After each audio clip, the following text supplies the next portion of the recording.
नमस्कार दोस्तों, मेरा नाम आयुष शर्मा है और अभी तक हम लोगों ने क्या है कि लास्ट वीडियो में हम लोगों ने 44 क्वेश्चन तक किया था। ठीक है, अभी हम लोग आगे बढ़ रहे हैं उसके, तो हम लोग समय नहीं बर्बाद करते हुए आगे बढ़ते हैं। और 45 नंबर का क्वेश्चन ये है कि निम्नलिखित में से कौन सा सिंधु घाटी सभ्यता से संबंधित स्थल नहीं है। सिंधु घाटी सभ्यता से संबंधित स्थल नहीं है। तो इसमें देखिए कालीबंगा तो है, रोपड़ है, लोथल है, पाटलिपुत्र नहीं है, आप सब लोग जान रहे हैं। ठीक है, नेक्स्ट हम लोग आते हैं 46 नंबर क्वेश्चन पे कि भारत में हड़प्पा का वृहद स्थल सबसे क्या है, राखीगढ़ी है। ठीक है, ध्यान रखिएगा, भारत में हड़प्पा का सबसे वृहद स्थल राखीगढ़ी है। नेक्स्ट क्वेश्चन आते हैं हम लोग, भारत का सबसे बड़ा हड़प्पन स्थल तो जान ही रहे हैं आप लोग, राखीगढ़ी ही है। नेक्स्ट क्वेश्चन में क्या कह रहे हैं कि स्थापित सिंधु घाटी सभ्यता जिन नदियों के तट पर बसी थी वे थे, सिंधु थे। ठीक है, वे थी, तो इसमें क्या है 1 2 3। ठीक है, सीधी सी बात है, गंगा का उसमें जिक्र नहीं है सिंधु घाटी सभ्यता में।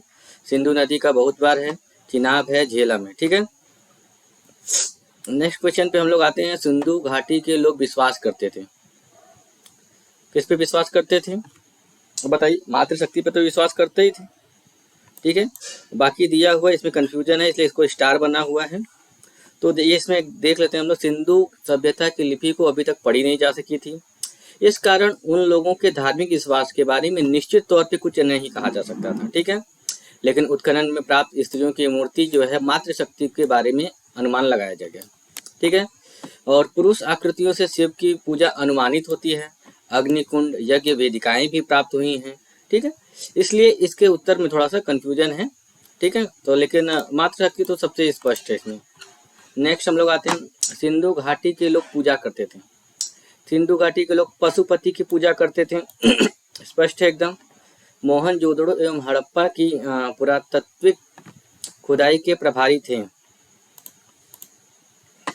ठीक है, मोहनजोदड़ो एवं हड़प्पा की पुरातात्विक खुदाई के प्रभारी कौन थे, तो जान रहे हैं आप लोग, सर जॉन मार्शल थे। इन्होंने ही सबसे पहले जो है कि हड़प्पा का जो दयाराम साहनी जी को इन्होंने ऑर्डर दिया था करने के लिए।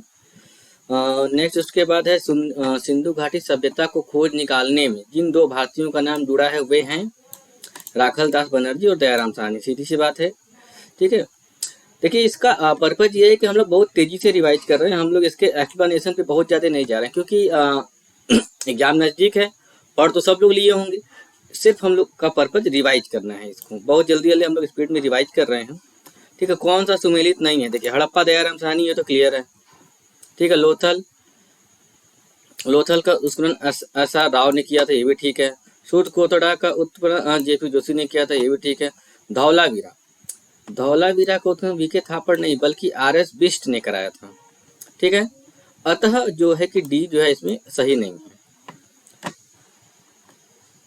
लोथल एस.आर. राव और सूट कोटदा जे.पी. जोशी। धौलावीरा का कौन है भैया, आर.एस. बिष्ट, ध्यान दीजिएगा। हड़प्पा का उत्खनन करने वाला प्रथम पुरातत्वविद जो इसके महत्व को नहीं समझ पाया था, ये कौन थे भैया,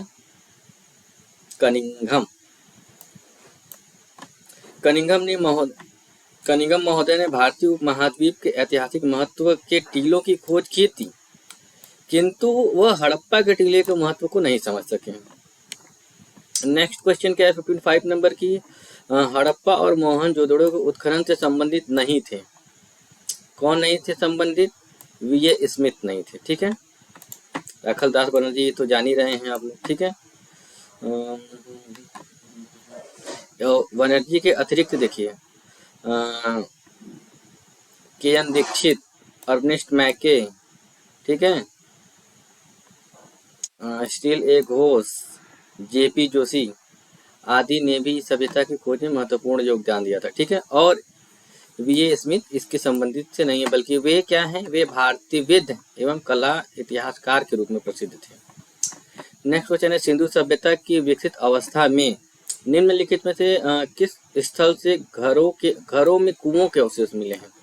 ठीक है, तो देखिए इसका एक्सप्लेनेशन क्या कहता है कि जब नारायण पांडे की पुस्तक पुरातत्व विमर्श के पृष्ठ संख्या 386 2020 के संस्करण के अनुसार सिंधु सभ्यता के अधिकांश नगरों के लगभग प्रत्येक घर में निजी कुएं एवं स्नानान घर होते थे, ठीक है। और पानी के निकास के लिए नालियों की व्यवस्था थी। और रामशरण की पुस्तक प्राचीन भारत के इतिहास के पृष्ठ संख्या 78 के अनुसार कालीबंगा के प्राय सभी घरों में कुएं थे। तो इसमें खुद ही मत एक नहीं है, इसलिए इसका जो है आंसर क्लियर नहीं है, ठीक है। नेक्स्ट क्या है कि भारत में आने का सही कालानुक्रम क्या है, सबसे पहले क्या क्या आया था, ठीक है। तो ये देखिए डी का क्या कहता है, पहले पैसे सबसे पहले नगर संस्कृति आई थी, कौन सी, सब सिविलाइजेशन हड़प्पा का, ठीक है। उसके बाद क्या आया था, लोहे का हल, ठीक है। फिर सोने का सिक्के, यहाँ से देखते हैं, ठीक है। भारत में सबसे प्राचीन सभ्यता हड़प्पा अपनी नगर योजना के लिए विख्यात है। हड़प्पा सभ्यता की नगर योजना आधारित सामग्री मोहनजोदड़ो, हड़प्पा, चंदूदड़ो, कालीबंगा, लोथल, सूतकोटा, बनवाली से प्राप्त होती है, ठीक है। और सिंधु सभ्यता तो आकाशीयकालीन थी। लोहे का ज्ञान कांसे के बाद वैदिक काल में आया, ठीक है। सबसे पहले ये नगरीय व्यवस्था, फिर लोहे का हल, ठीक है। उसके बाद भारत में सबसे प्राचीन सिक्के आहत मुद्रा के रूप में 6वीं शताब्दी में अस्तित्व में आए, ठीक है।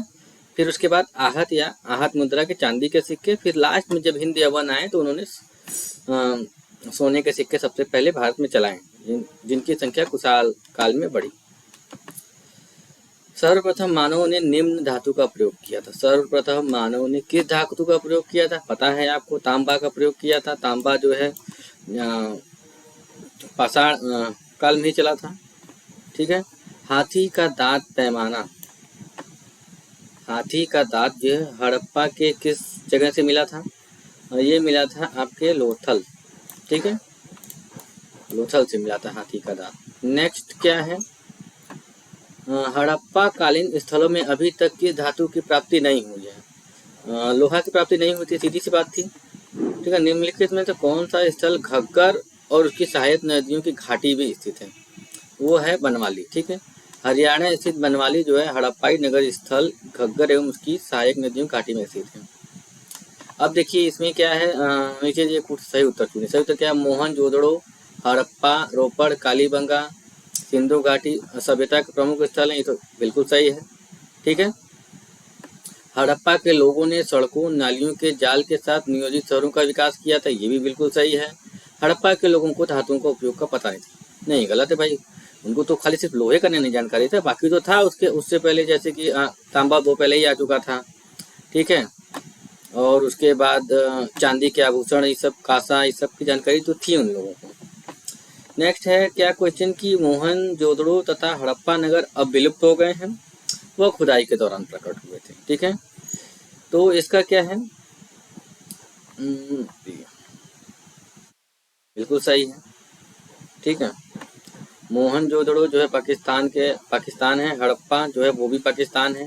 रावी नदी के तट पर सिंधु सभ्यता के 2 प्रमुख नगर थे, जिनकी खोज उत्खननों के दौरान राखल दास बनर्जी और दयाराम साहनी ने की थी, ठीक है। वर्तमान में ये नगर मृत या विलुप्त स्थिति में है। इस प्रकार ये दोनों कथन सही है, लेकिन ये नहीं है कि अब ये इसकी व्याख्या करता है, ठीक है। कथन तो दोनों सही है, लेकिन एक दूसरे की व्याख्या थोड़े कर हड़प्पा संस्कृति के संदर्भ में शैल कृत्य स्थापत्य के प्रमाण कहाँ से मिले हैं, ठीक है। धौलावीरा से। धौलावीरा हड़प्पा सभ्यता की भारत में स्थित दूसरी सबसे बड़ी है। प्रथम राखी गढ़ी है, आप लोगों को पता है, यहाँ गुजरात के हैं, तो ये आपके धौलावीरा से मिले हैं, ठीक है। नेक्स्ट क्वेश्चन पे हम लोग आते हैं, धौलावीरा किस राज्य में है, तो वो गुजरात राज्य में है, आपको पता ही है। कौन सा हड़प्पीय नगर 3 भागों में विभक्त था, तो ठीक है, उसमें ये आपका धौलावीरा ही है, ठीक है। धौलावीरा जो है 3 भागों में विभक्त था। धौलावीरा नगर आयताकार बना था। इस नगर को 3 भागों में किला, मध्य नगर एवं निचला स्तर में विभाजित किया गया। 3 नगरों में विभाजित होने वाला कौन था, धौलावीरा। धौलावीरा कहाँ है, ये गुजरात में है, ठीक है। तो निम्नलिखित में से कौन से स्थल 3 नगरों में अवशेष प्राप्त हुए हैं, तो ये धौलावीरा में से, ठीक है। नेक्स्ट क्वेश्चन क्या बोलता है कि निम्नलिखित में से कौन सा प्राचीन नगर अपने उन्नत जल संचयन और प्रबंधन प्रणाली के लिए सुप्रसिद्ध है, जहां बांधों की श्रृंखला का निर्माण किया गया था और संबद्ध जलाशयों में नहर के माध्यम से जल को प्रवाहित किया जाता था। तो ये कौन सा है? धौलावीरा। ठीक है, धौलावीरा बहुत ही इंपॉर्टेंट है। देखिए इसमें पढ़ लेते हैं थोड़ा सा इसको। धौलावीरा नामक प्रमुख हड़प्पाई पुरास्थल गुजरात राज्य के कच्छ जनपद में स्थित है। धौलावीरा नियोजित नगर की दृष्टि का एक उत्कृष्ट उदाहरण है। धौलावीरा नगर में अत्यंत नियोजित ढंग से अलग अलग नगरीय आवासीय क्षेत्र विकसित किए गए थे। ठीक है, चलिए आगे बढ़ते हैं। ठीक है, इसमें क्योंकि अगर हम लोग एक्सप्लेनेशन देखने लगेंगे तो हम लोग तो समय से इसको कंप्लीट ही नहीं कर पाएंगे। एक उन्नत जल प्रबंधन व्यवस्था का साक्ष्य प्राप्त हुआ है धौलावीरा से। ठीक है, नेक्स्ट क्या है क्वेश्चन 70 नंबर का, निम्नलिखित में से किस स्थल से द्विशव संस्कार, ठीक है, द्विशव संस्कार डबल बरियल का प्रमाण मिला है? तो देखिए अब ये तो असल में इसमें स्टार बना हुआ है क्योंकि इसमें कंफ्यूजन है। देखते हैं इसमें क्या कंफ्यूजन है। लोथल से सर्वाधिक 3 युगल समाधिकरण साक्ष्य प्राप्त हुए। ठीक है, देखिए लोथल से भी मिले हैं, कालीबंगा से भी 1 युगल समाधिकरण का प्राप्त मिला है, कालीबंगा से भी मिला है। ठीक है, राखी गढ़ी से भी युगल समाधि प्राप्त हुई है। ठीक है, यदि संख्या को आधार पर माना जाए तो यदि संख्या के आधार पर माना जाए तो विकल्प उत्तर सी होगा। क्यों? क्योंकि यहाँ पे सबसे अधिक मिले हैं। ठीक है, लोथल से सर्वाधिक, किंतु यदि प्रमाण के आधार पर माना जाए तो भाई कालीबंगा से भी मिला है, लोथल से भी मिला है और आपके वहाँ राखी गढ़ी से भी मिला है। इसलिए इसमें जो है क्या दो आंसर तो दे दिया है। इसमें क्या किया जाए हड़प, लेकिन देखिए संख्या के आधार पे सबसे अधिक लोथल से मिले 3, कालीबंगा से 1, ठीक है, राखी गढ़ी से भी युगल मिला है। ठीक है, हड़प्पा स्थल सनौली के अभी हाल में उत्खननों से प्राप्त हुए हैं। हड़प्पा स्थल सनौली के अभी हाल में उत्खननों से प्राप्त हुआ है। क्या प्राप्त हुआ है? मानव संवादन। देखिए यहाँ से भी प्राप्त हुआ है, सनौली से भी प्राप्त हुआ है। ठीक है, लोथल से भी प्राप्त हुआ है, कालीबंगा से भी प्राप्त हुआ है, राखीगढ़ी से भी प्राप्त हुआ और सनौली से भी प्राप्त हो गया। ठीक है, तो अब इसमें तो उत्तर क्लियर तो हो ही नहीं पाएगा किसी भी। उत्तर प्रदेश, ये कहाँ है? देखिए सनौली कहाँ है? उत्तर प्रदेश के बागपत जिले में है। ठीक है, क्रमबद्ध रूप से 125 मानव समाधान प्राप्त हुए हैं। ठीक है, हड़प्पा सभ्यता का स्थल मांडी भारत के किस राज्य में स्थित है? मांडी उत्तर प्रदेश में स्थित है। ठीक है, उत्तर प्रदेश तक तो आया ही था ये। ठीक है, भारत के किस राज्य में स्थित है मांडी? क्या है? जून 2000 में उत्तर प्रदेश के मुजफ्फरनगर जिले के एक गांव मांडी अचानक चर्चा में आ गया था। बघरा ब्लॉक में स्थित मांडी गांव में एक खेत में खुदाई के दौरान प्राचीन आभूषण, सिक्के, बर्तन आदि मिल गए। इसे हड़प्पा सभ्यता से जोड़कर देखा गया था। ठीक है, उत्तर प्रदेश के मांडी गांव, उत्तर प्रदेश के मुजफ्फरनगर जिले का मांडी गांव। वस्त्रों के लिए कपास की खेती का आरंभ सबसे पहले किया गया था भारत में। ठीक है, वस्त्रों के लिए कपास का खेती का आरंभ सबसे पहले भारत में किया गया था। ठीक है,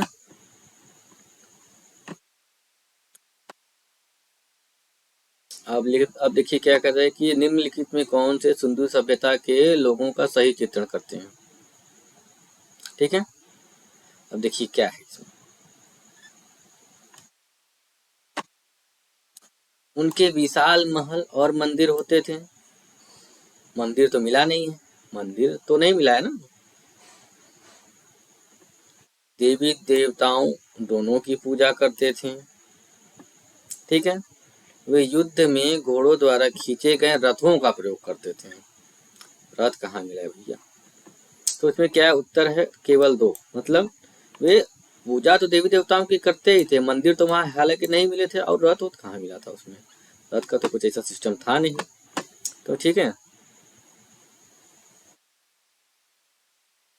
अब अभी देखिए देवी देवताओं दोनों का पूजा कर, मातृ शक्ति तो वहाँ वो था, पशुपति का भी पूजा करते, तो देवी देवता दोनों चले आए इसमें। ठीक है, तो अब देखिए फिर भी घोड़े का उपयोग युद्ध के रथ को खींचने में किया जाता था। ऐसे साक्ष्य का अभाव है। घोड़ा मिला लेकिन रथ वाला सिस्टम उसका उस साक्ष्य वैसा साक्ष्य नहीं मिला है कि रथ को खींचता हुआ घोड़ा मिले, ऐसा तो नहीं मिला है उसमें। ठीक है, तो नेक्स्ट क्वेश्चन क्या कर रहा है कि सिंधु घाटी सभ्यता के संदर्भ में निम्नलिखित कथनों पर विचार कीजिए।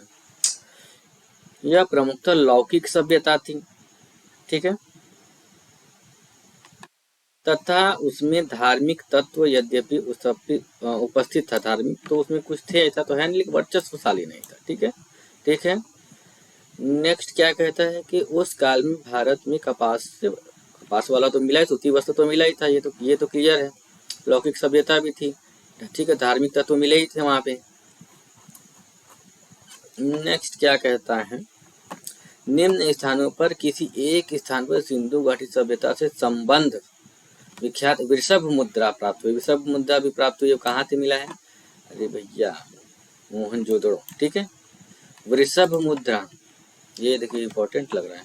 ठीक है भाई, मोहनजोदड़ो से प्राप्त कुबड़ वाले बैल की आकृति युक्त मोहर की कलात्मकता भूरी भूरी प्रशंसा मार्शल महोदय ने की है। इसमें बैल के अंगों में उभार और शरीर के अनुपात में जो विशिष्टता दिखाई गई वह अपूर्व है। ठीक है, तो ये सीधे सीधे इतना पढ़ेंगे तो परेशान हो जाएंगे। वृषभ मुद्रा प्राप्त हुई है मोहनजोदड़ो से। ठीक है, निम्नलिखित में से किस पशु का अंकन हड़प्पा की मोहरों पर नहीं था? तो भैया मोहरों पे जो है घोड़ा का चित्र नहीं था उसमें। ठीक है, गाय का तो उसमें बहुत ज्यादा उस रोल दिखाई नहीं कहीं। गाय भी है इसको मान सकते हैं, गाय भी नहीं था उसमें। ठीक है,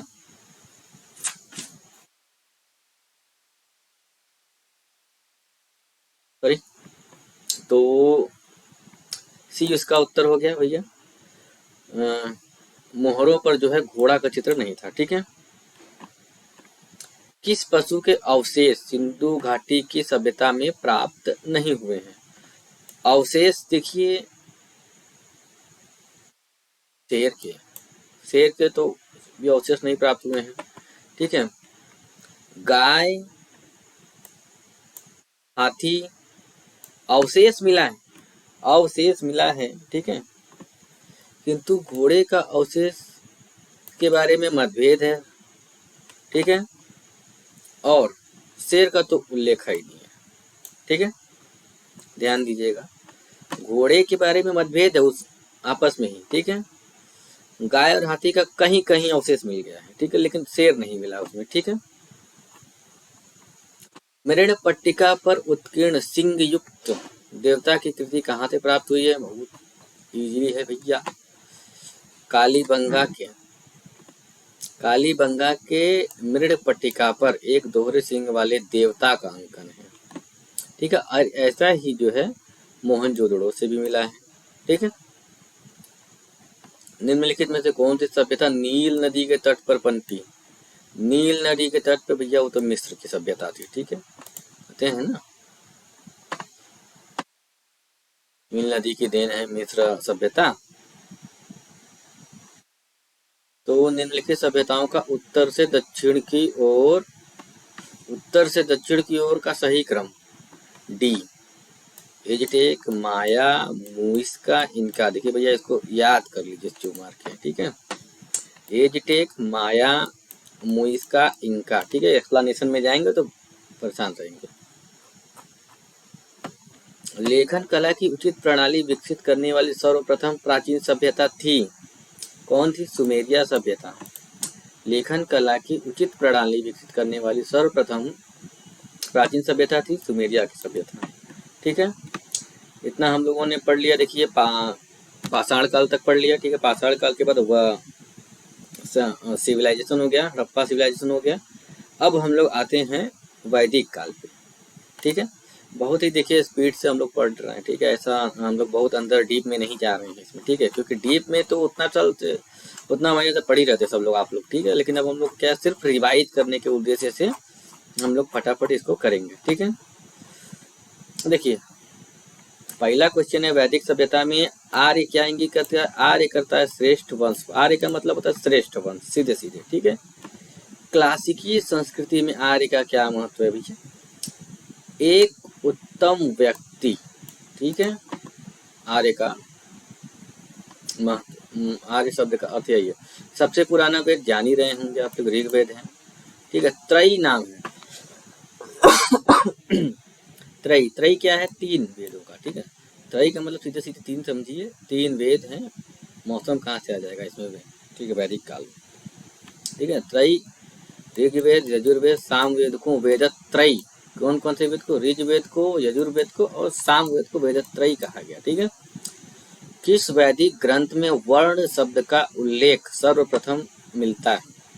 वर्ण शब्द का उल्लेख सर्वप्रथम ऋग्वेद में मिलता है, ठीक है। वर्ण व्यवस्था से संबंधित पुरुष सूक्त मूलतः पाया जाता है। वर्ण की पूरी बात जो है वो ऋग्वेद से सीधे आ जाएगी, संबंधित है, ठीक है। सुमेलित कीजिए भैया इसको। अथर्ववेद, ऋग्वेद, यजुर्वेद, सामवेद, ठीक है। ये क्या है? अथर्ववेद औषधियों से संबंधित है, ठीक है। ऋग्वेद, ऋग्वेद क्या है जान ही रहे हैं आप लोग। ऋग्वेद देवताओं महिमाओं की स्तुति से संबंधित है, ठीक है। अथर्ववेद आपका इधर चला गया, क्या नाम है, औषधि से, संबंधित है। ऋग्वेद ईश्वर से संबंधित। यजुर्वेद में कर्मकांड है। सामवेद में संगीत है, ठीक है। सामवेद का मतलब संगीत है। फिर वही क्वेश्चन है, ऋग्वेद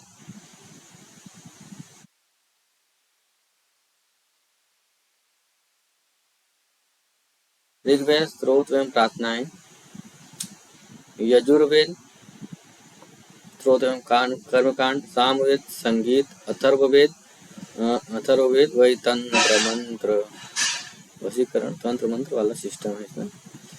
चार वेदों में से किसमें एक जादुई माया है भैया? जादुई माया वाला सीधे आ गया आपका अथर्ववेद, काम खत्म, ठीक है। ऋग्वेद में कितनी ऋचाएं हैं? लो भैया अब इसको पढ़ो, बैठ के पढ़ो, इसका आंसर स्टार लगा हुआ, ठीक है। ऋग्वेद क्या है? ऋग्वेद स्त्रोतों का संकलन है, ठीक है।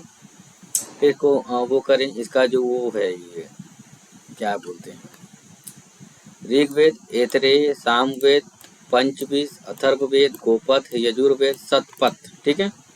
इसका ट्रिक से इसको याद कर लीजिएगा। इस निम्नलिखित में से कौन सा ब्राह्मण ग्रंथ ऋग्वेद से संबंधित है? कौन सा ब्राह्मण ग्रंथ ऋग्वेद से संबंधित है? तो वही होगा ऐतरेय ब्राह्मण, ऐतरेय ऋग्वेद से संबंधित ऐतरेय ब्राह्मण, ठीक है। गोपथ ब्राह्मण संबंधित है? अथर्ववेद से संबंधित है। ऋग्वेद का कौन सा मंडल पूर्णतः सोम को समर्पित है? 9वां मंडल।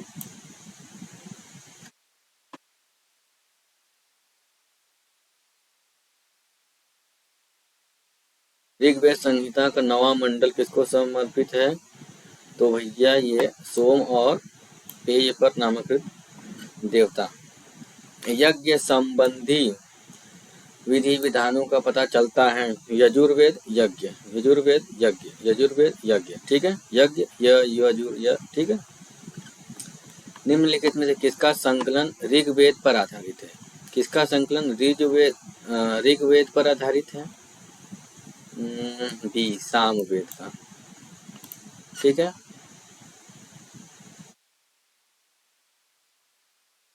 नेक्स्ट क्या है, भारत के किस स्थल के खुदाई से लौह धातु के प्राचीनतम प्रमाण मिले हैं? अतरंजी खेड़ा, ठीक है।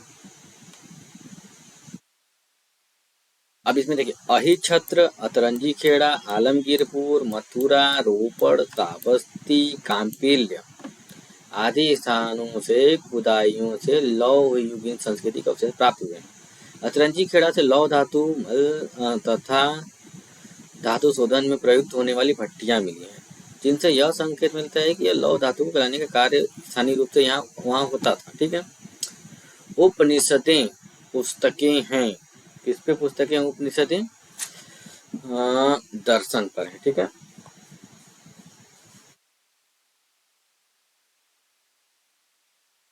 उपनिषदें पुस्तकें हैं दर्शन पर आधारित हैं, ठीक है, इन्हें वेदांत भी कहा जाता है। उपनिषदों का मुख्य विषय क्या है? मतलब उपनिषदों का मुख्य विषय क्या था? दर्शन, ठीक है। उपनिषद पुस्तकें दर्शन आधारित पुस्तकें हैं और इन्हें वेदांत भी कहा जाता था, ठीक है। उपनिषदों का मुख्य विषय दर्शन, ठीक है।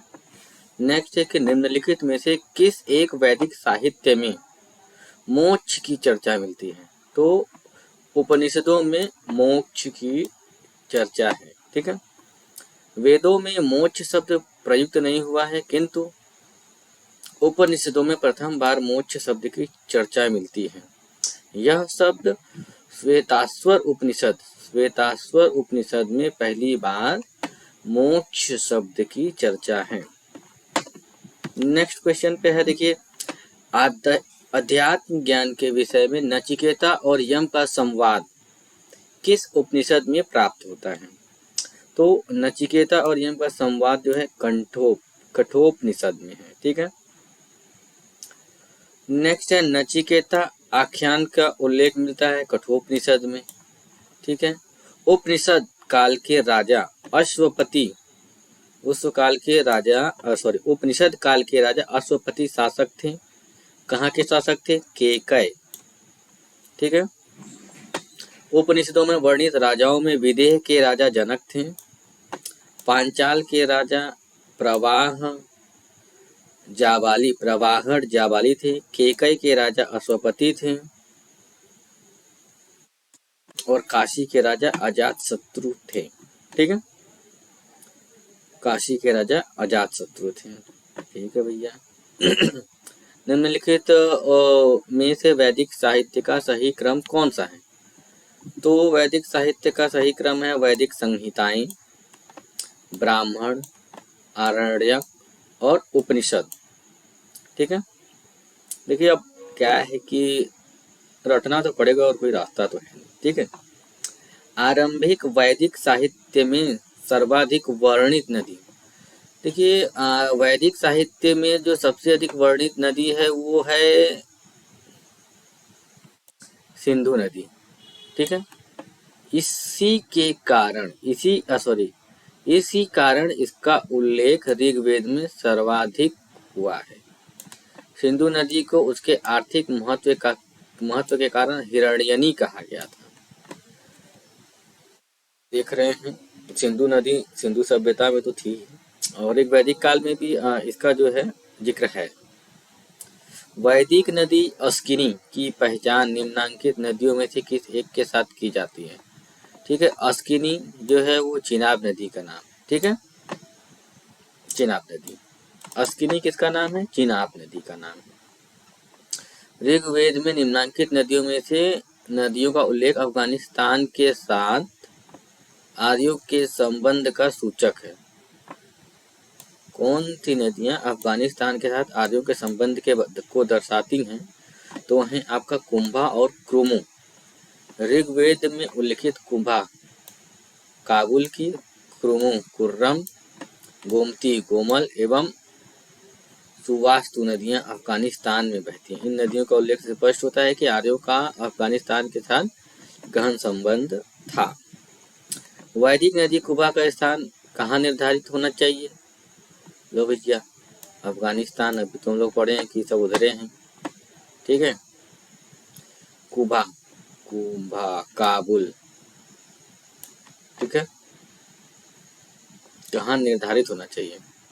तो निर्धारित तो होना चाहिए इसके हिसाब से अफगानिस्तान में, ठीक है।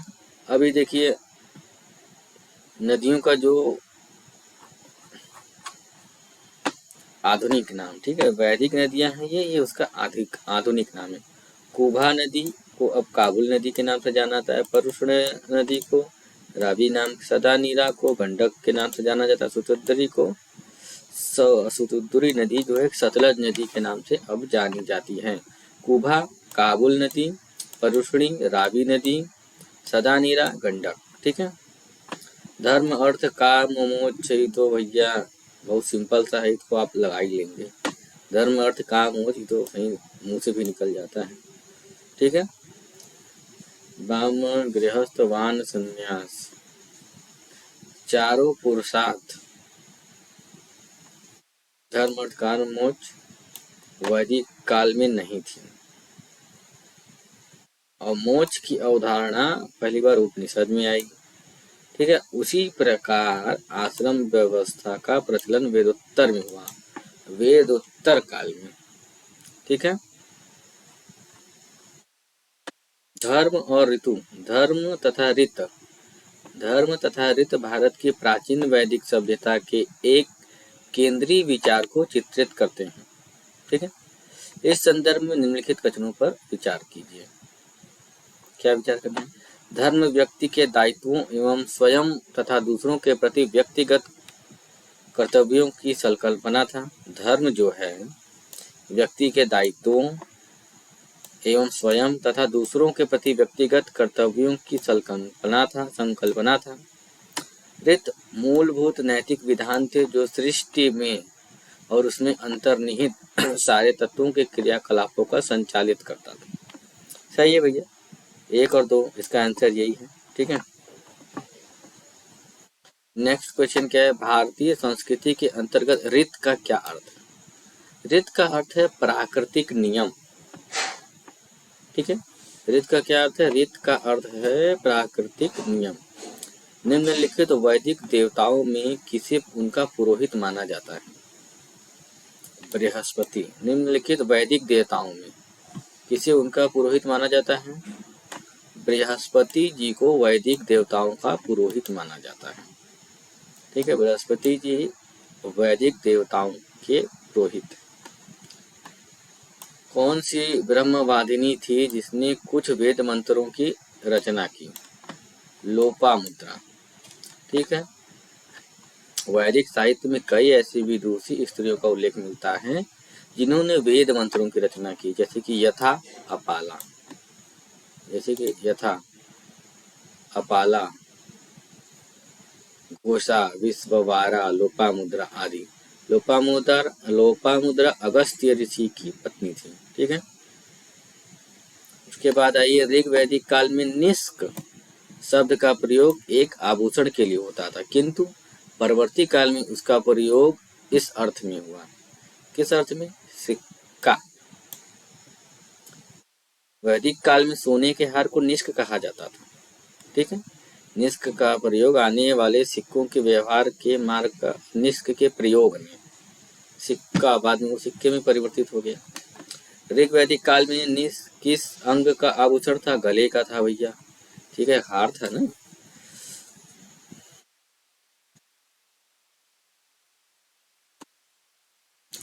उसके बाद फिर प्राचीन भारत में निशाका जाने जाते थे। निशाका क्या होता था? निशाका स्वर्ण आभूषण। ठीक है। देखिए, 3 प्रकार के आभूषण इसमें थे। ठीक है।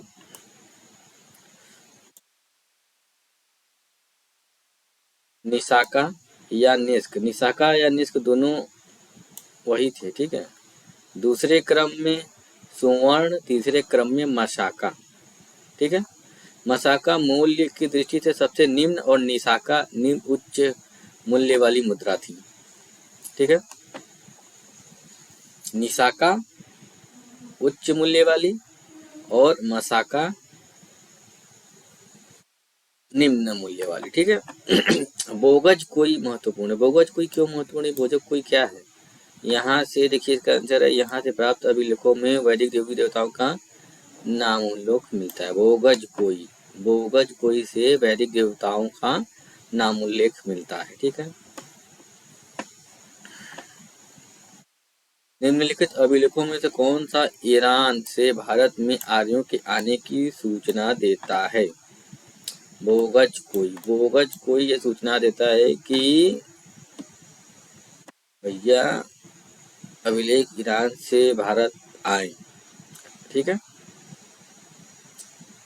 ईरान से भारत में आर्यों के आने की सूचना बोगज कोई देता है। ठीक है। आर्य ईरान से भारत आए, इसकी सूचना हम लोगों को बोगज कोई अभिलेख में मिलता है। ठीक है। नेक्स्ट क्या है? 14वीं सदी ईसा पूर्व का एक अभिलेख जिसमें वैदिक देवी देवताओं का वर्णन प्राप्त है गोगज कोई। ठीक है। निम्नलिखित में से किसने आर्यों के आदि देश के बारे में लिखा है? आर्यों के आदि देश के बारे में लिखा है, किसने लिखा है? बाल गंगाधर तिलक ने भी अपना एक मत दिया था उसमें कि कौन कहाँ से आया है। तो बाल गंगाधर तिलक ने आदि देश का तिलक का यह मत था कि आर्यों का आदि देश उत्तरी ध्रुव था, किंतु तिलक का यह मत जो है इतिहासकारों को मान्य नहीं था भैया। ठीक है भैया, तुम अपना पाठ रखो अपना। और क्या? जिस ग्रंथ में पुरुष मेध का उल्लेख हुआ है वह है पुरुष मेध। पुरुष मेध क्या है? ठीक है, आइए देखते हैं हम लोग। पुरुष मेध एक यज्ञ है। ठीक है, और यह शुक्ल यजुर्वेद के 30वें अध्याय कृष्ण और शुक्ल यजुर्वेद के शतपथ ब्राह्मण तथा कृष्ण यजुर्वेद के 33 ब्राह्मण में वर्णित है। ओ सब तो ये है। ठीक है, तो इसलिए इसमें स्टार है। शतपथ ब्राह्मण में उल्लिखित राजा विदेध माधव से संबंधित ऋषि थे। ऋषि गौतम राहुगण। आर्यों के पूर्व दिशा की ओर प्रसार के विषय में शतपथ ब्राह्मण में वर्णित विदेध माधव की आख्यायिका उल्लेखनीय है। इसके अनुसार राजा विदेध माधव से संबंधित ऋषि गौतम राहुगण थे। ठीक है, राजा विदेध गौतम राहुगण भैया। उत्तर वैदिक काल में निम्नलिखित में से किनको आर्य संस्कृति का धूर समझा जाता था? धूर समझा जाता था। सी कुरु तथा पांचाल को।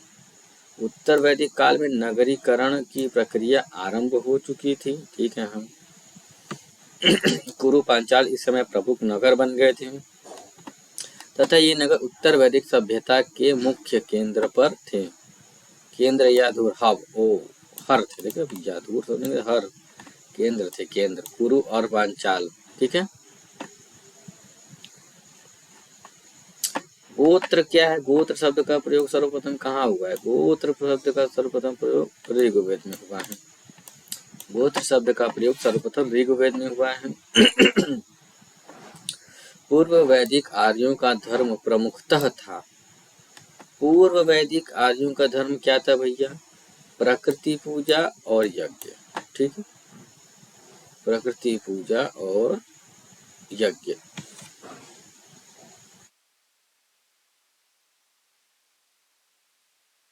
भक्ति तथा मूर्ति पूजा का उदय मौर्योत्तर काल में हुआ था। ठीक है, ऋग्वेद काल में जनता में निम्न में से मुख्यतः किसमें विश्वास करती थी?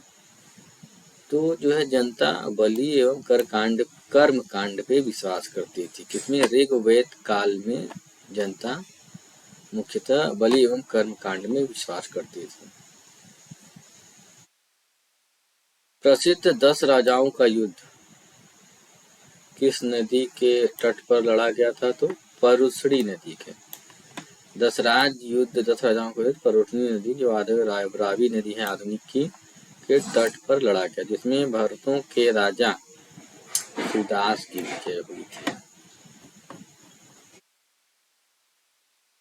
ऋग्वेद में उल्लिखित प्रसिद्ध 10 राजाओं का युद्ध रावी परुष्णी नदी के किनारे लड़ा गया था।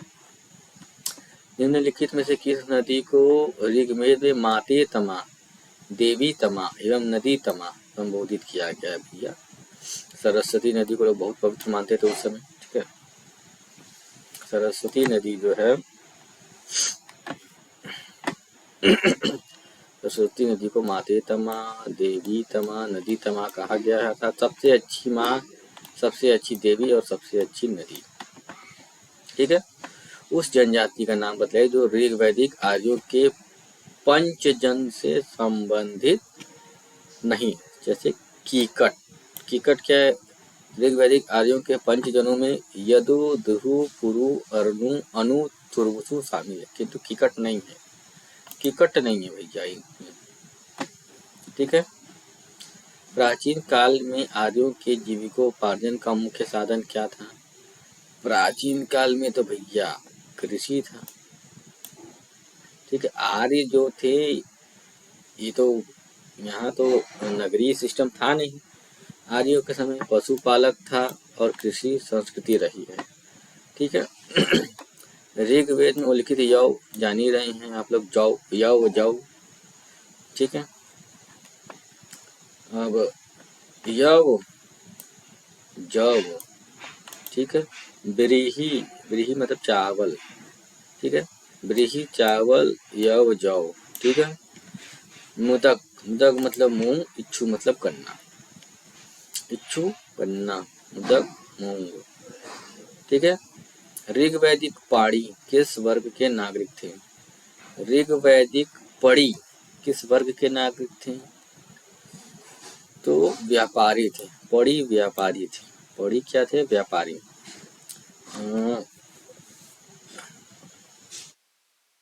व्यापार वाणिज्य प्रधानतः पड़ी लोग करते थे। ठीक है। पड़ी ऋण देते थे, ब्याज बहुत ज्यादा लेते थे।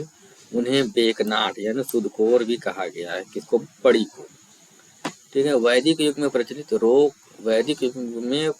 लोकप्रिय शासन प्रणाली थी वंश परंपरागत राजतंत्र। वैदिक युग में लोकप्रिय शासन प्रणाली क्या थी? वंश परंपरागत राजतंत्र। वैदिक युगीन सभा मंत्री परिषद थी। वैदिक काल में सभा एवं समिति नामक दो संस्थाएं राजा की निरंकुशता पर नियंत्रण रखती थी। संभवतः सभा कुलीन तथा वृद्ध मनुष्यों की संस्था थी, जिसमें उच्च कुल में उत्पन्न व्यक्ति ही भाग ले सकते थे। किसमें? सभा। समिति तो साधारण थी, लेकिन सभा में उच्च कुल के व्यक्ति ही भाग ले सकते थे। सभा और समिति को प्रजापति की दो पुत्रियां कहा गया।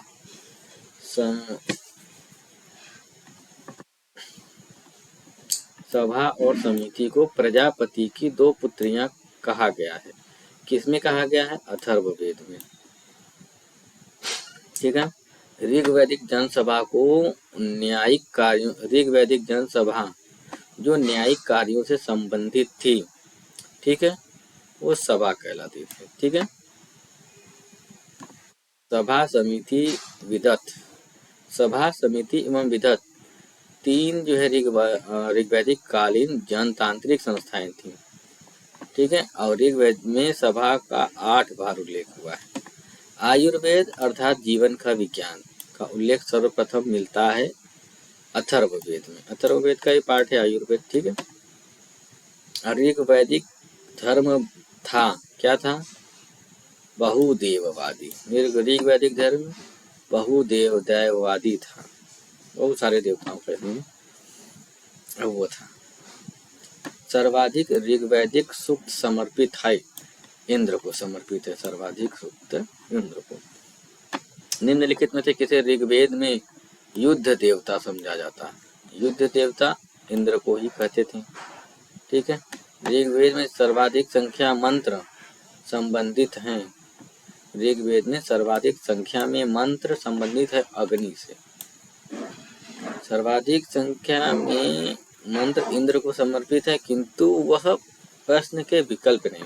ठीक है। क्योंकि भाई इंद्र को तो बहुत महत्व मिलता था, इनके ऋग्वैदिक काल में इंद्र का बहुत वैल्यू था, महत्व था, लेकिन अब वो ऑप्शन में नहीं है। तो उसके बाद देखा जाए तो अग्नि जो है इनका सर्वाधिक उल्लेख मंत्र जो है। ठीक है। वैदिक देवता इंद्र के विषय में कथनों पर विचार कीजिए। झंझावत के देवता थे, पापियों को दंड देते थे, नैतिक व्यवस्था के संरक्षक थे, वर्षा के देवता थे। इनको तो लग रहा है 1 और 4 सही है। 1 और 4 मतलब कि झंझावत के देवता थे और वर्षा के देवता थे। ठीक है। इतना पापियों को दंड देना ये सब काम कौन करता था तो?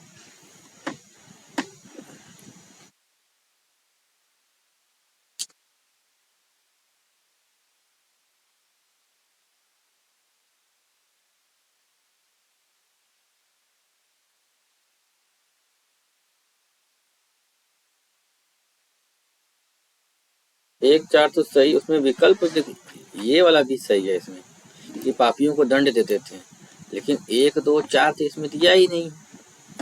तो 1 4 को सही मान लिया गया है। ठीक है, बातें हैं। निम्नलिखित में से पूर्व वैदिक आर्यों का सर्वाधिक लोकप्रिय देवता भैया इंद्र। ठीक है, वैदिक देव मंडल में निम्नलिखित में से कौन देवता युद्ध का देवता माना? इंद्र। इंद्र बहुत प्रतापी थे उस समय। 800 से 600 ईसा पूर्व काल किस युग से जुड़ा हुआ है? ब्राह्मण युग से। 800 से 600 ईसा पूर्व काल ब्राह्मण युग से जुड़ा हुआ है। ठीक है, गायत्री मंत्र का उल्लेख मिलता है भैया ऋग्वेद में मिलता है। गायत्री मंत्र के नाम से प्रसिद्ध मंत्र किस ग्रंथ में मिलता है? ऋग्वेद में मिलता है। ठीक है, गायत्री मंत्र की रचना किसने की थी भैया? गायत्री मंत्र की रचना विश्वामित्र ने की थी। सर्ग प्रतिसर्ग वंश मनवंतर वंशानुचरित संकेतक है। किसके संकेतक है? पुराणों के।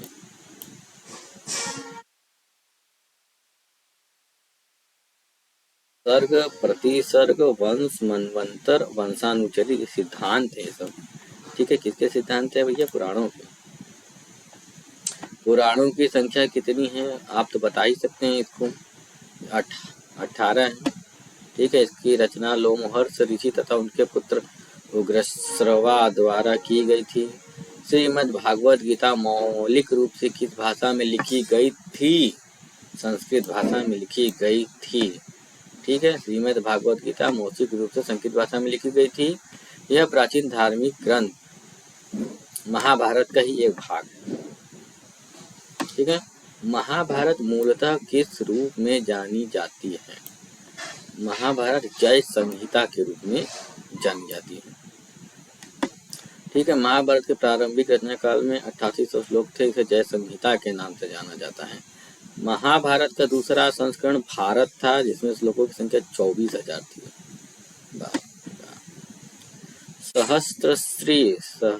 सतसहस्त्री संहिता उपनाम। सतसहस्त्री संहिता उपनाम निम्नलिखित में से किस ग्रंथ का है? तो सतसहस्त्री संहिता उपनाम महाभारत का है। सतसहस्त्री संहिता उपनाम महाभारत का है। हिंदू पौराणिक कथा का समुद्र मंथन हेतु किस सर्प ने रस्सी के रूप में स्वयं को प्रस्तुत किया था भैया? बता दिया, वासुकी। वासुकी सर्प ने अपने आप को समुद्र मंथन कर दिया। क्या बात है।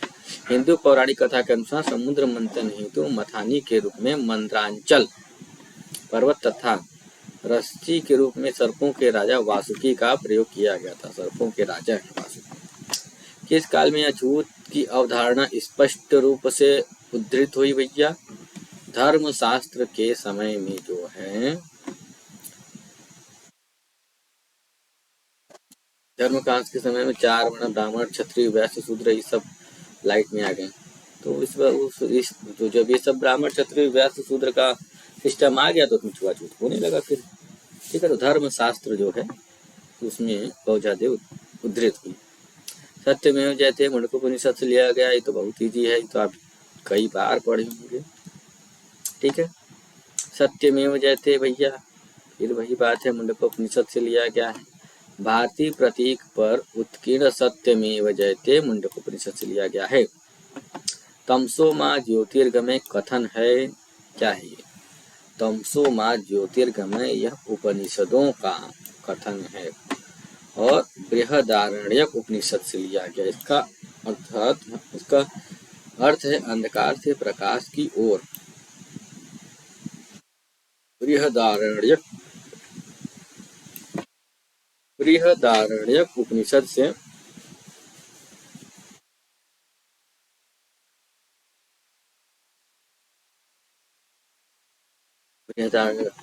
देखिए, तमसो माँ ज्योतिर्गमय कथन जो है बृहदारण्यक उपनिषद से लिया गया है। ठीक है, किस उपनिषद का शाब्दिक अर्थ सफेद घोड़ा है? इसमें कोई नहीं भैया। ठीक है, श्वेताश्वर अगर उपनिषद होता है इसमें, श्वेताश्वर उपनिषद, तो उसका अर्थ है सफेद घोड़े द्वारा ढोया गया। ठीक है, तो इसमें है नहीं।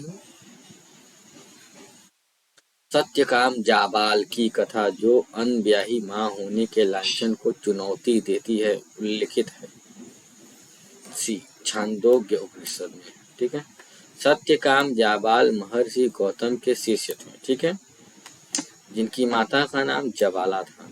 ठीक है, सत्यकाम जाबाला की कथा जो अनब्याही मां होने के लांछन को चुनौती देती है।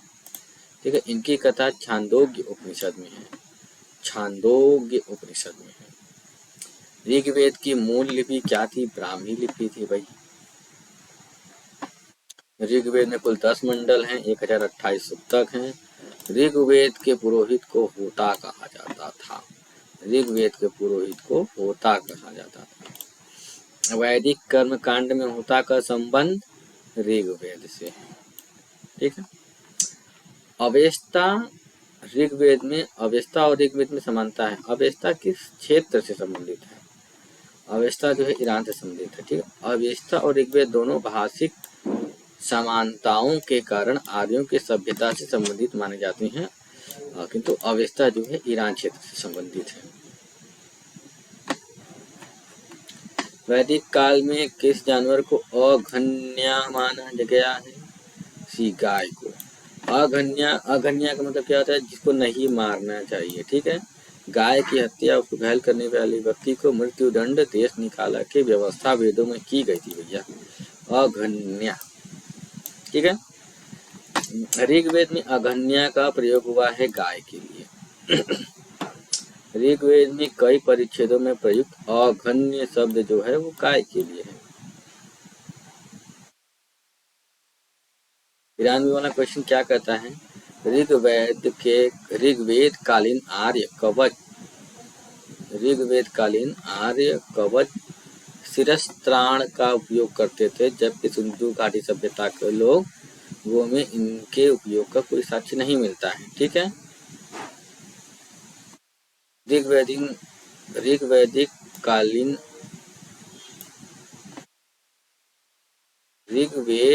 कालीन आर्यों को स्वर्ण, चांदी और ताम्र का ज्ञान था, जबकि सिंधु घाटी के लोगों को लौह का ज्ञान था ही नहीं, तो गलत हो गया दूसरा अपने आप। ऋग्वेद काल में घोड़े को पालतू पशु बनाया गया था, गलत है ये। ठीक है, केवल पहला भैया, घोड़े को कहाँ पालतू पशु तो आए थी जिसको लोग नहीं मारते थे। ठीक है,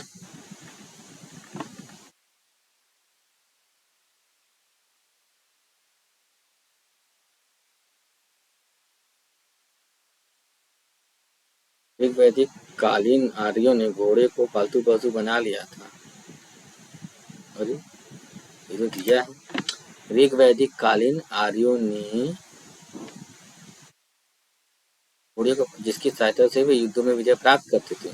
सिंधु सभ्यता के विभिन्न स्थलों में भी घोड़े के साक्ष्य प्राप्त हुए हैं तथा मोहनजोदड़ो से भी और लोथल से घोड़े की 3 मूर्तियां सुरकुंडा अतः कथन आदि कहा दिया। ठीक है, कि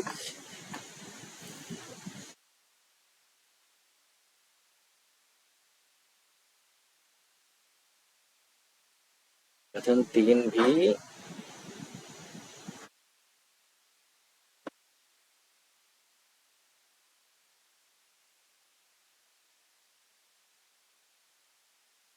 आगे बढ़ते हैं हम लोग। ठीक, बहुत ज्यादा इसमें पढ़ेंगे तो परेशान हो जाएंगे।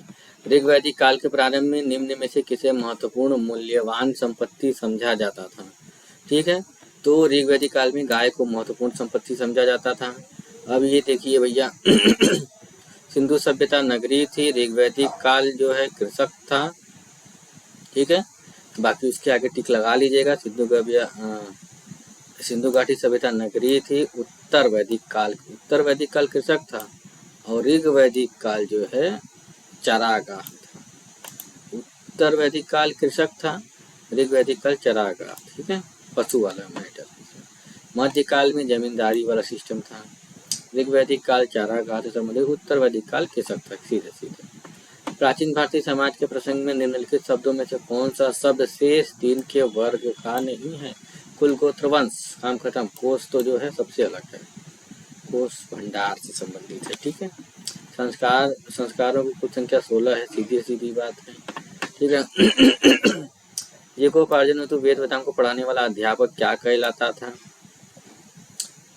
जीविकोपार्जन के लिए वेद वेदांग को पढ़ाने वाला अध्यापक उपाध्याय कहलाता था। दक्षिणा स्वीकार कर लेता था भैया। ठीक है,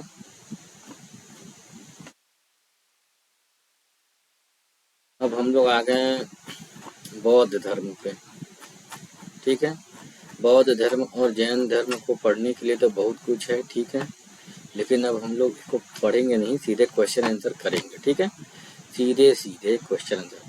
गौतम बुद्ध का जन्म कब हुआ था? गौतम बुद्ध का जन्म जो है 563 ईसा पूर्व हुआ था। ठीक है, बुद्ध के जीवन की किस घटना महाभिनिष्क्रमण को दर्शाती है? तो उनका गृह त्याग जो है महाभिनिष्क्रमण को दर्शाती है। गौतम बुद्ध की माँ किस वंश से संबंधित थी? तो गौतम बुद्ध की माँ कुलीय वंश से संबंधित थी? नहीं,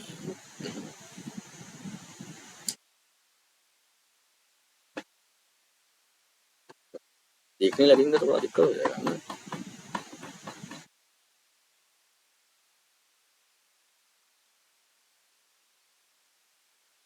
कुलीय वंश की कन्या थी भैया। ठीक है, चलिए ठीक, कुलीय वंश की थी। ठीक है, कुलीय वंश से संबंधित थी उनकी माता। बुद्ध का जन्म कहाँ हुआ था? तो बुद्ध का जन्म लुम्बिनी में हुआ था। आपको पता ही होगा लुम्बिनी नेपाल में है। निम्नलिखित में से कौन सा बुद्ध का दूसरा नाम है? बुद्ध का दूसरा नाम इसमें से जो है वो है ही नहीं है, दिया ही नहीं है। ठीक है, उसके बाद निम्नलिखित में से किस राजवंश के अभिलेख से इस परंपरा का समर्थन होता है कि लुम्बिनी शाक्य मुनि बुद्ध का जन्म स्थान है? ये मौर्य के अभिलेख में ये पता चलता है। ठीक है, रुम्मिनदेही मौर्य वंशीय शासक अशोक के रुम्मनदेही अभिलेख से सूचना मिलती शाक्य मुनि बुद्ध का जन्म लुम्बिनी में हुआ था। ठीक है,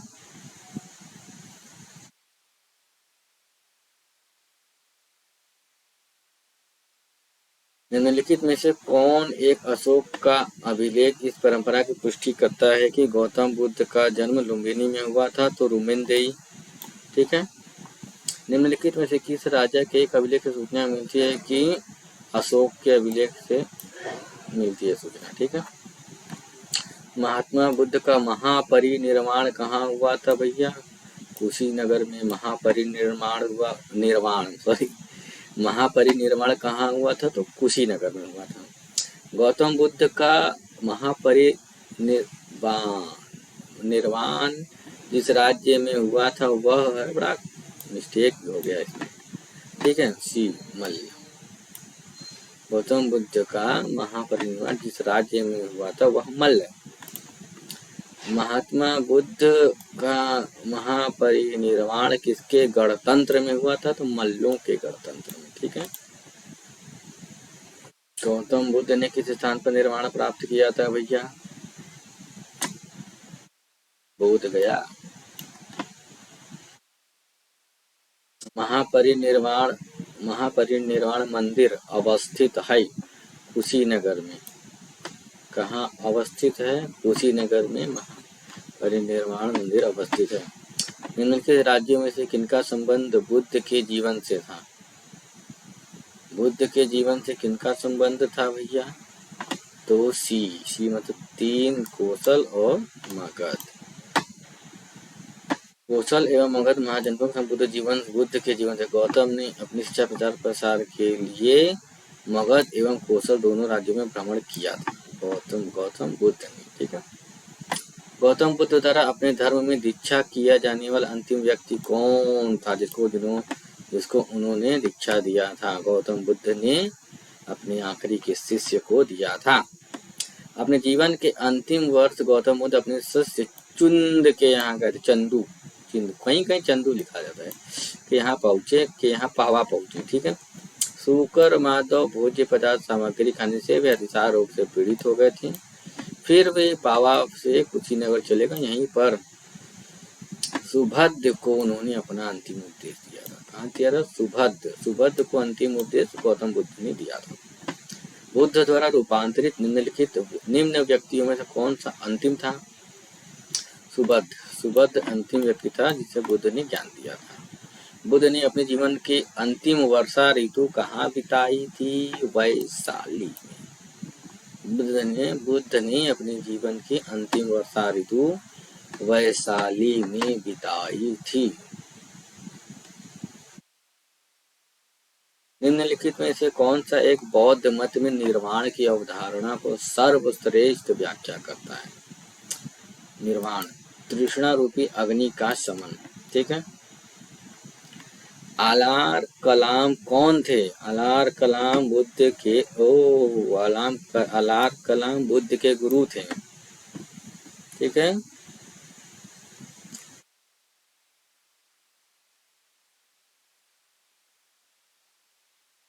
महात्मा बुद्ध ने अपने पहला धर्म चक्र प्रवर्तन किस स्थान पर दिया था?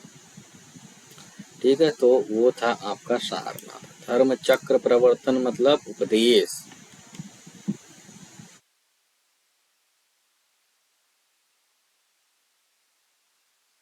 उपदेश को धर्म चक्र प्रवर्तन कहा गया, सारनाथ में दिए थे। बुद्ध ने अपना पहला उपदेश सारनाथ में दिया था। सारनाथ में अपने सारनाथ में अपना प्रथम वचन किसने दिया? महात्मा बुद्ध। गौतम बुद्ध अपना प्रथम उपदेश सारनाथ में दिए। ग्रंथों में उल्लिखित धर्म चक्र प्रवर्तन है। ग्रंथों में उल्लिखित धर्म चक्र प्रवर्तन है क्या है? सारनाथ में उनका दिया गया प्रथम उपदेश। सारनाथ में प्रथम उपदेश धर्म चक्र प्रवर्तन। बताइए तब आया हुआ क्वेश्चन। बुद्ध ने सर्वाधिक उपदेश कहाँ दिए? तो भैया श्रावस्ती में सर्वाधिक उपदेश दिए। ठीक है। बुद्ध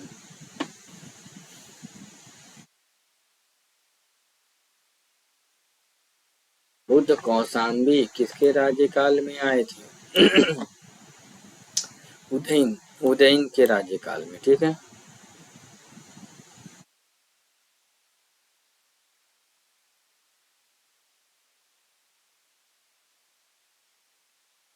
बुद्ध की मृत्यु के पश्चात प्रथम बौद्ध संगीति की अध्यक्षता महाकश्यप द्वारा की गई थी। प्रथम बौद्ध परिचालन निम्नलिखित में से किसने किया था?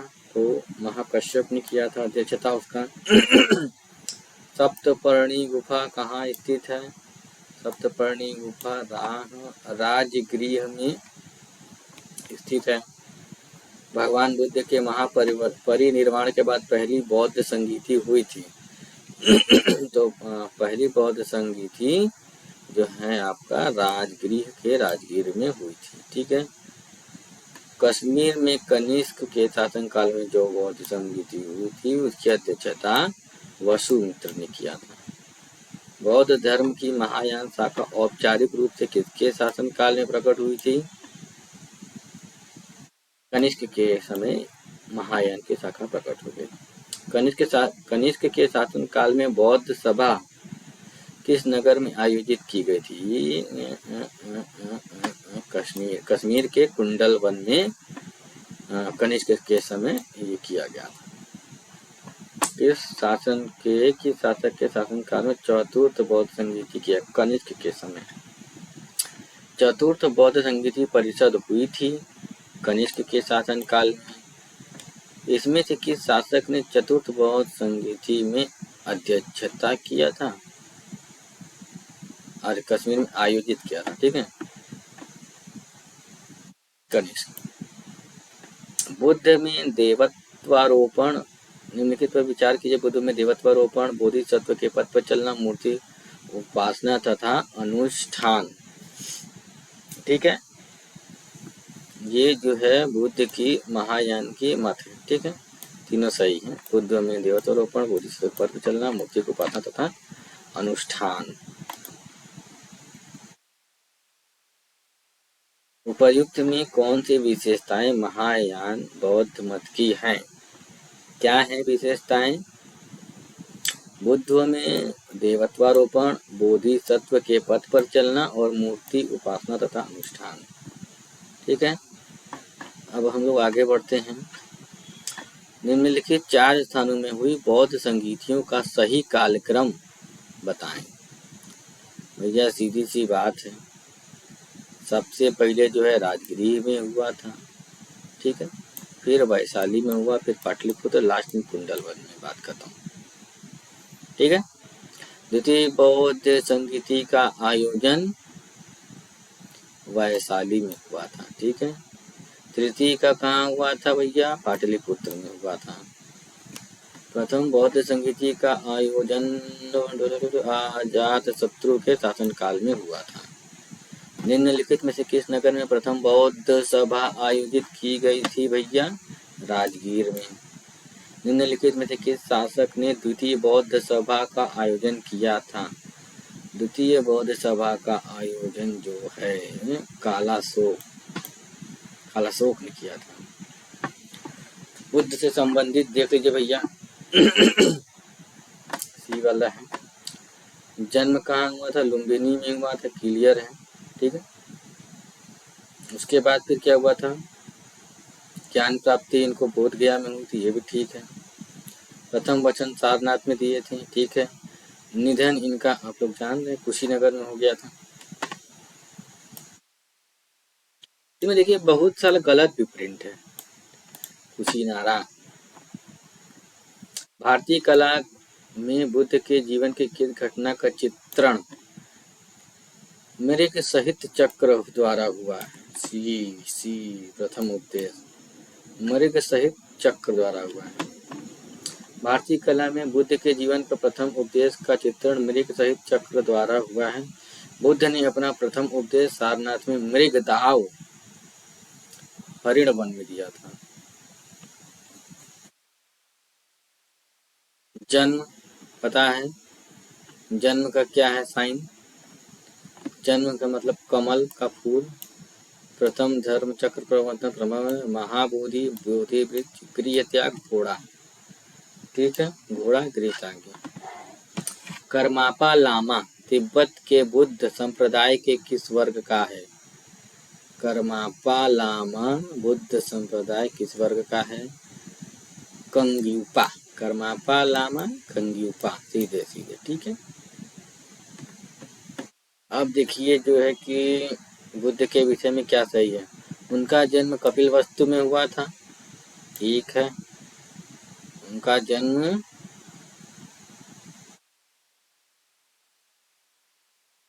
कहाँ हुआ था? कपिलवस्तु लुम्बिनी, ठीक है, लुम्बिनी में हुआ था। लुम्बिनी कपिलवस्तु में ही है। उन्होंने बोध गया में ज्ञान प्राप्त किया, सही है। उन्होंने वैदिक धर्म को अस्वीकार किया था, ठीक है, सही बात है भाई। उन्होंने आर्य सत्य का प्रसार किया था, ये भी ठीक है, ठीक है, सब सही है। बोध गया में महाबोधि मंदिर बनाया गया जहां गौतम बुद्ध को ज्ञान प्राप्त हुआ था। बोध गया में बोधि वृक्ष अपने वंश की इस पीढ़ी का पंचम वृक्ष है भैया, पंचम वृक्ष।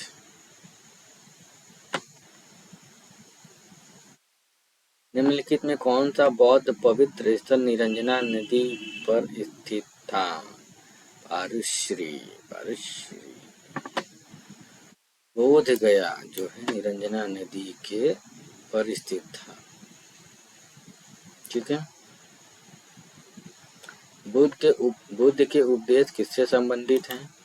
बुद्ध के उपदेश जो है आचरण की शुद्धता व पवित्रता से संबंधित हैं, ठीक है। तब तक के लिए अब नमस्कार। नेक्स्ट वीडियो में अब आगे का पार्ट लाएंगे हम लोग, ठीक है। Thank you. और चैनल यदि पसंद आए तो सब्सक्राइब जरूर करिएगा, ठीक है। नमस्ते।